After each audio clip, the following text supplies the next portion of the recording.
Min-soo adalah seorang kadet Akademi Kepolisian Korea Selatan. Malam itu ia bersama adik laki-lakinya pulang mengendarai mobil keluarga.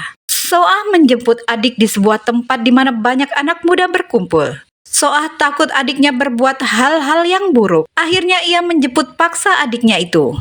Awalnya adiknya tak terima dijemput untuk pulang. Hingga akhirnya So-ah terpaksa memborgol tangan adiknya di mobil. Sepanjang perjalanan pulang, adiknya marah-marah dan mencoba merebut kunci borgol yang ada di pinggang So-ah.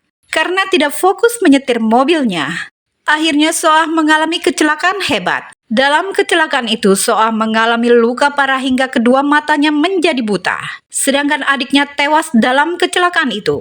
3 tahun berlalu akibat dari kecelakaan mobil tragis yang merenggut nyawa adiknya dan membuatnya kehilangan penglihatan secara permanen. Akibat dari kecelakaan tersebut terpaksa ia dikeluarkan dari Akademi Kepolisian. Dalam kehidupannya sehari-hari, So-ah ditemani oleh seekor anjing kesayangannya. Setelah 3 tahun lamanya akibat kecelakaan tersebut, ia memutuskan untuk menghadap atasannya agar bisa kembali bekerja di kantornya. Namun atasannya menolak bukan karena ia disabilitas, tetapi So-ah sudah melakukan pelanggaran sebagai perwira. Malam itu sepulang dari Rumah Harapan, So-ah duduk di halte sambil menunggu taksi jemputan. Setelah sekian lama menunggu seorang diri, tiba-tiba hujan deras pun turun. Datanglah sebuah taksi yang menghampirinya. Supir taksi itu bertanya kemanakah tujuan So-ah. Dan So-ah menjawab bahwa tujuannya adalah Jingwon-dong, Seoul. Akhirnya So-ah pun masuk ke dalam taksi itu. Namun di tengah perjalanan, So-ah merasa heran karena kursi yang didudukinya itu seperti kulit asli. "Apakah ini taksi mewah?" tanya So-ah.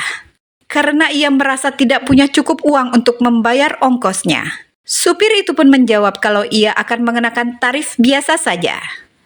Selama dalam perjalanan, So-ah bertanya apakah sebelumnya ada pria yang naik taksi ini. Karena ia mencium sterilisasi yang kemungkinan sebagai pekerja di rumah sakit. Karena merasa terganggu dengan bau menyengat tersebut, So-ah langsung membuka jendela mobil taksi itu.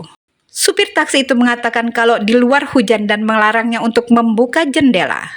Kemudian supir taksi itu memberikan tisu kepada So-ah dan menyodorkan sebotol kopi untuk diminumnya. Sambil menyetir, supir itu memantau So-ah dari kaca spion. Ia menawarkan untuk membuka tutup botol kopi tersebut. Tapi So-ah menolaknya dan menjawab bahwa ia akan meminumnya nanti. Supir taksi itu memaksanya untuk membukakan tutup botol tersebut agar segera diminum So-ah. Karena supir tersebut tidak melihat ke depan, akhirnya tabrakan pun terjadi. Seorang wanita muda sudah terkapar di jalanan. So-ah pun keluar untuk memeriksa dan bertanya apa yang sedang terjadi.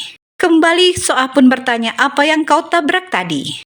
Sambil memasukkan tubuh wanita itu ke bagasi mobil. Dengan santainya sang supir menjawab bahwa ia menabrak seekor anjing. Tetapi So-ah tidak percaya begitu saja. Ia meraba untuk memeriksa kerusakan mobil tersebut. Dengan cepat So-ah mengambil handphone yang ada di tasnya. Tetapi sang supir langsung mendorong So-ah. So-ah dan HP-nya pun terjatuh. Sang supir memaksa So-ah untuk lekas masuk ke mobil.